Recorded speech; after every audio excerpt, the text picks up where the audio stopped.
Hello everyone, welcome back to our YouTube channel. Last పార్ట్లో కర్ణుడు హస్తినాపురం ప్రజలందరి ముందు తన తల్లిదండ్రులకు జరిగిన అవమానాన్ని చూడలేక అక్కడి నుంచి వెళ్ళిపోతూ ఉంటాడు. ఆ తర్వాత ఏం జరిగిందో ఇప్పుడు తెలుసుకుందాం.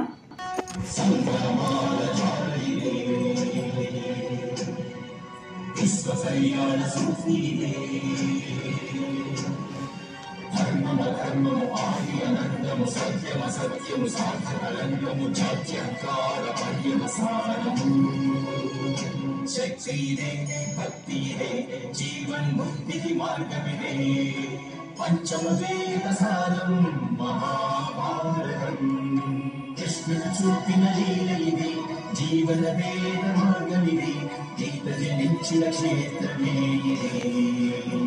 మహాభారతం. అర్జునుడు కర్ణుడు వెళ్ళిపోతూ ఉండగా దుర్యోధనుడు ఆగు ధనుర్ధారి అని అంటాడు. ఆ తర్వాత దుర్యోధనుడు కులగురువైన కృపాచార్యుల వారిని నేను ఒక ప్రశ్న అడగాలనుకుంటున్నాను. రావణాసుడు ఒక బ్రాహ్మణుడు, రాముడు ఒక రాజు. కానీ రావణాసుడు యుద్ధానికి ఆహ్వానించినప్పుడు రాముడు ఎందుకు అంగీకరించాడని అడుగుతాడు. దానికి కృపాచార్యుల వారు రావణాసుడు ఒక బ్రాహ్మణుడే కానీ ఒక రాజ్యానికి రాజు, అందుకే రాముడు అంగీకరించాడని చెప్తాడు. అప్పుడు దుర్యోధనుడు అంటే కర్ణుడు కూడా ఒక రాజ్యానికి రాజు అయితే యుద్ధం చేయవచ్చు కదా అని, పూర్వం మగధ దేశం పక్కన ఒక అరణ్యం ఉండేది. దాన్ని అంగదేశంగా పిలిచేవారు. భీష్మ పితామహులు ఆ రాజ్యంపై దండెత్తినప్పుడు అంగదేశాన్ని కూడా గెలుచుకున్నారు. ప్రస్తుతానికి అంగరాజ్యానికి రాజు ఎవరూ లేరు కనుక ఈ కర్ణుడిని అంగరాజ్యానికి రాజుగా ప్రకటిస్తున్నానని అంటాడు. దానికి కర్ణుడు రాకుమారా, మీరు నాకు ఇంత పెద్ద ఉపకారం చేయవద్దు, నాకు ఏ రాజ్యకాంక్ష లేదు అని అంటాడు. దానికి దుర్యోధనుడు ఇది ఉపకారం కాదు, సమస్త క్షత్రియ వంశం నుంచి నీకు జరిగిన అవమానానికి ప్రతిఫలం అని అంటాడు. అప్పుడు భీష్ముడు రాకుమారా, మీకు హస్తినాపురం మీద కానీ అంగరాజ్యం కానీ మిగతా ఏ రాజ్యాలపైన దానం చేసే హక్కు లేదు అని అంటాడు. దానికి శకుని మీరు చెప్పింది నిజమే భీష్మ పితామహ, దుర్యోధనుడికి ఏ హక్కు లేకపోవచ్చు, కానీ ధృతరాష్ట్ర మహారాజుకి అన్ని హక్కులు ఉన్నాయి కదా, తన కొడుకు అడిగిన ఈ నిర్ణయాన్ని కాదనలేడు కదా, ఒకవేళ సరైన నిర్ణయం తీసుకోకపోతే హస్తినాపురం ప్రజలందరి ముందు అవమానం జరిగినట్లే కదా అని అంటాడు. దానికి ధృతరాష్ట్రుడు ఇప్పటి నుంచి ఈ అంగరాజ్యానికి కర్ణుడిని రాజుగా ప్రకటిస్తున్నానని చెప్తాడు. దానికి కర్ణుడు దుర్యోధనుడి పాదాల దగ్గర కూర్చొని నా ఈ సమస్త విద్యను ఆఖరికి నా ప్రాణాలను కూడా మీ చెంతే అర్పిస్తున్నానని ధృతరాష్ట్ర మహారాజు సాక్షిగా ప్రమాణం చేస్తున్నానని చెప్తాడు. అసలు దుర్యోధనుడి ఆలోచన ఏమిటంటే, ఎప్పుడైనా పాండవులతో యుద్ధం చేయవలసి వస్తే అర్జునుడికి దీటుగా కర్ణుడైతే తనకు సహాయం చేయగలదని ఈ కుటిల నిర్ణయం తీసుకుంటాడు. కానీ ఆ నిర్ణయం గురించి కర్ణుడికి తెలియదు. ఇక యుద్ధం మొదలు పెట్టండి అంగరాజ కర్ణ అని అంటాడు. అప్పుడు అర్జునుడు ద్రోణాచార్యుల వారి వైపు చూస్తాడు.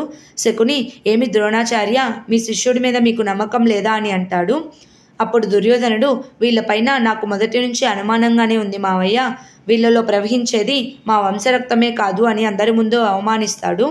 దానికి కుంతీదేవి కూడా కోపంతో అర్జునుడే కనుక నా కుమారుడైతే ఈ యుద్ధానికి అంగీకరిస్తాడు, తన తండ్రికి జరిగిన అవమానానికి ఈ యుద్ధంతో సమాధానం చెప్తాడు అని అంటుంది.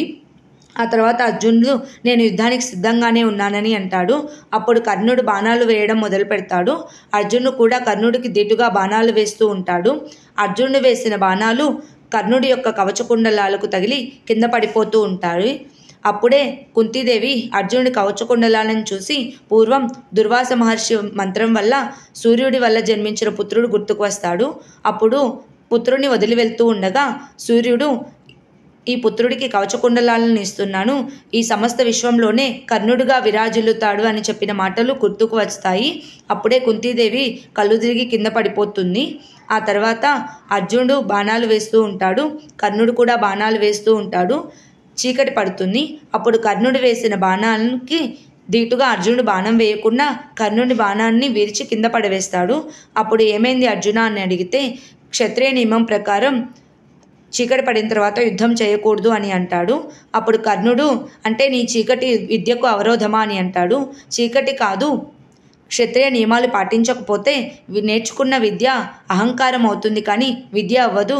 మీరు ఇప్పటి నుంచి రాజు కదా, మీకు యుద్ధం చేయడానికి అవకాశాలు వస్తూనే ఉంటాయి అని అంటాడు. దాన్ని కర్ణుడు కూడా అంగీకరిస్తాడు. ఆ తర్వాత కుంతీదేవి స్పృహలోకి వస్తూ నా పుత్రుడు కర్ణుడిని చూడాలి అని అంటుంది. తన పక్కనే ఉన్న ప్రియంవదకు ఆ విషయాలన్నీ తెలుసు. మీకు 5 పుత్రులే ఉన్నారు, కర్ణుడెవరు అని అడుగుతుంది.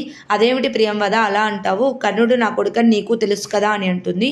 మీరు ఇప్పుడు కర్ణుడి గురించి నిజం చెప్తే కర్ణుడికి ఏ ఉపకారం కలగదు, కానీ నీ 5 పుత్రులకి అపహాస్యం జరుగుతుంది అని అంటుంది. అప్పుడు కుంతీదేవి బాధపడుతూ ఏడుస్తూ ఉంటుంది. ఆ తర్వాత ఏం జరిగిందో నెక్స్ట్ పార్ట్లో తెలుసుకుందాం. Please like, share and subscribe to our YouTube channel. Thank you.